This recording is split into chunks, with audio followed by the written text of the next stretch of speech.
City life style ఇదో స్వర్గసీమ. నిద్రపోని నగరంలో అర్ధరాత్రి దాటిన అంతులేని వినోదం, ఉల్లాసం. పూర్తి వివరాలకు చదవండి రేపటి సాక్షి హైదరాబాద్ ఎడిషన్. మరి మధ్యంతర భృతిని ఇవ్వాలని చెప్పేసి కూడా ప్రతి ఒక్కరూ ఉద్యోగస్తులు ఎదురు చూస్తూ ఉన్నారు.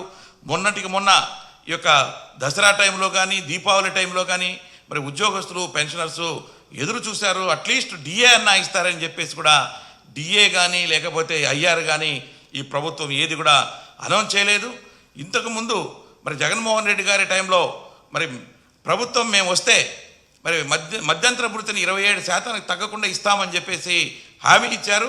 తదనుగుణంగా మరి జగన్మోహన్ రెడ్డి గారు ప్రభుత్వం వచ్చిన తర్వాత 27% మధ్యంతర భృతిని మరి ఆనాడు ఇచ్చినటువంటి సంఘటనను కూడా ఈ సందర్భంగా నేను గుర్తు చేస్తూ ఉన్నాను.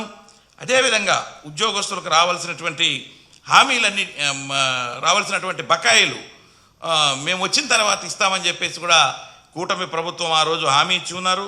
ముఖ్యంగా ఉద్యోగస్తులకి పెన్షనర్స్కి రావాల్సినట్టు ఏంటంటే డిఏ బకాయిలు రావాల్సి ఉంది, జీపీఎఫ్, అదేవిధంగా సడన్ రిలీవ్ ఎన్కాష్మెంటు, మెడికల్ రియంబర్స్మెంట్తో పాటు రాష్ట్ర ప్రభుత్వ జీవిత బీమా, అదేవిధంగా retirement benefits, last PRC arrears, ఇవన్నీ కూడా ఇన్ ద మీన్ టైం అవి కాకుండా కూడా ఇంకా 2 డిఏలు పెండింగ్ ఉన్నాయి.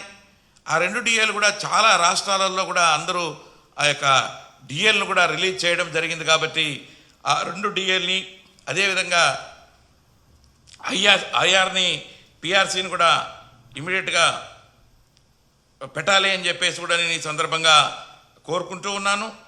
అదేవిధంగా మరి గ్రామ వార్డు సచివాలయ వాలంటీర్లు, ఈ వాలంటీర్ల వ్యవస్థను మేము గెలిస్తే మేము తప్పకుండా కంటిన్యూ చేస్తాం.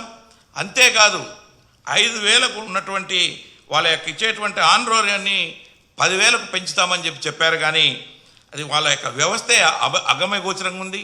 మరి ఈ ప్రభుత్వం వచ్చినప్పటి నుంచి వాళ్ళకి కంటిన్యూ చేస్తున్నారా లేదా అనేది కూడా తెలియట్లేదు. కొద్ది రోజులు పనిచేయమన్నారు అవసరం ఉండేటప్పుడు, తర్వాత అసలు వాళ్ళకి జీతాలు అయితే 5 నెలల నుంచి మరి ఇంతవరకు కూడా వాళ్ళకు శాలరీస్ కూడా ఇవ్వట్లేదు అని చెప్పేసి కూడా నేను ఈ సందర్భంగా తెలియజేస్తున్నా. ఏదైతే కూటమి ప్రభుత్వం వాళ్ళకి హామీ ఇచ్చిందో హామీని వాళ్ళు దృష్టిలో పెట్టుకొని ఎదురు చూస్తూ ఉన్నారు. మా యొక్క శాలరీస్ 5,000 నుంచి 10,000కు పెరుగుతాయి అని చెప్పేసి వాళ్ళని కంటిన్యూ చేయవలసిందిగా చేస్తూ 10,000ని వాళ్ళకు మీరు చెప్పిన విధంగా ఇవ్వాలి అని చెప్పేసి కూడా నేను ఈ సందర్భంగా కోరుతున్నాను. ఎందుకంటే ఏదైనా ఒక వెల్ఫేర్ స్కీమ్ మరి ప్రభుత్వం ప్రవేశపెట్టినప్పుడు గడప గడపకు తీసుకెళ్ళి దాన్ని ఇంప్లిమెంట్ చేయడంలో మరి ముందుండేటువంటి వ్యవస్థ ఏదైనా ఉంది అంటే అది ఈ వాలంటరీ వ్యవస్థే అని చెప్పేసి కూడా నేను ఈ సందర్భంగా తెలియజేస్తా ఉన్నా. నాట్ ఓన్లీ ఈ యొక్క స్కీమ్స్, ఆనాడు కరోనా సమయంలో కూడా వాళ్ళు ప్రాణాలకు తెగించి పోరాడి మరి ప్రజల్ని కాపాడినటువంటి సంఘటనలు కూడా మనం గుర్తు చేసుకుని వాళ్ళకి సపోర్ట్గా నిలవాలి అని చెప్పేసి కూడా నేను ఈ సందర్భంగా ప్రభుత్వాన్ని కోరుతూ ఉన్నాను.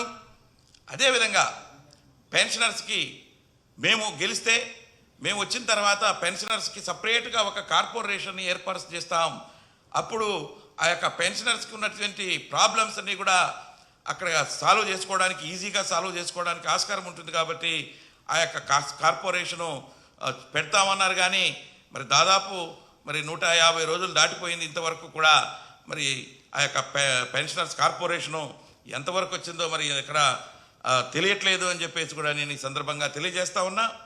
అదేవిధంగా సిపిఎస్ను రద్దు చేయాలని చెప్పేసి ఈనాడు ఉన్నటువంటి ఉద్యోగస్తుల్లో దాదాపు మరి ఒక 2.5 లక్షలకు పైగా, దాదాపు 3 లక్షల దాకా ఉద్యోగస్తులు ఎదురు చూస్తూ ఉన్నారు.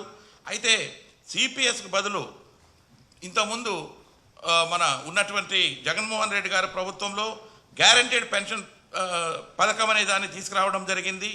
మరి ఈ ప్రభుత్వం మేము గెలిచిన తర్వాత సిపిఎస్ను, జిపిఎస్ను రెండింటినీ పునఃపరిశీలించి ఒక ఆమోదయోగ్యమైనటువంటి ఒక పరిష్కారానికి కృషి చేస్తామని చెప్పేసి అన్నారు. ఆ యొక్క దిశలో మరి ఎక్కడ కూడా కూటమి ప్రభుత్వం మరి ఆలోచన చేస్తున్నట్టుగా అనిపించట్లేదు. కాబట్టి వెంటనే ఆ యొక్క సిపిఎస్ను రద్దు చేసి మరి ఏదైతే ఉద్యోగస్తులు దాదాపు 3 లక్షల దాకా ఈరోజు ఉన్నటువంటి ఈ గ్రామ సచివాలయ ఉద్యోగస్తులతో పాటు అంతకుముందు ఉన్నటువంటి 1,86,000 మంది ఉద్యోగస్తులతో పాటు దాంతోపాటు మరి ఆర్టీసీ ఉద్యోగస్తులు కూడా ప్రభుత్వ ఉద్యోగస్తులుగా మారారు కాబట్టి వాళ్ళందరికీ దాదాపు 3 లక్షల మంది ఉద్యోగస్తులకి ఈ యొక్క ఓపీఎస్లోకి తీసుకురావాల్సిందిగా మరి ప్రభుత్వాన్ని నేను ఈ సందర్భంగా కోరుకుంటున్నాను. అదేవిధంగా మరి మీరు చెప్పారు ఆ యొక్క జీపీఎస్ విధానం ఏదైతే ఉందో దాని మీద జీవో ఇచ్చారో ఆ జీవోని మరి అబెన్స్లో పెట్టారు. దాని తర్వాత ఏంటనేది విషయం ఇంతవరకు కూడా ఫర్దర్గా ఇన్స్ట్రక్షన్స్ ఏవి రావట్లేదు. మరి అది సిపిఎస్లో ఉన్నట్ట, లేకపోతే ఓపీఎస్కి వెళ్తున్నట్ట, లేకపోతే ఇంకొకటి ఏదన్నా కొత్త స్కీమ్ని మీరు ఇంప్లిమెంట్ చేయబోతున్నారా అనేది ఈ రోజున సిపిఎస్లో ఉన్నటువంటి ఉద్యోగస్తులంతా కూడా ఎదురు చూస్తున్నారు. కాబట్టి దాని మీద కూడా త్వరలో ఒక డెసిషన్ తీసుకోవాలి. ఏంటంటే కేంద్ర ప్రభుత్వం కూడా ఆలోచించి ఒక జీపీఎస్ తరహాలో మనం ఏదైతే ఇక్కడ ఇంతకుముందు ఉన్నటువంటి ప్రభుత్వం ఒక జీపీఎస్ తరహాలో సెంట్రల్ గవర్నమెంట్ కూడా ఒక స్కీమ్ను తీసుకురావాలనేటువంటి కొంచెం మార్పులతో తీసుకురావాలని వాళ్ళు కూడా ఆలోచిస్తున్నారు కేంద్ర ప్రభుత్వం.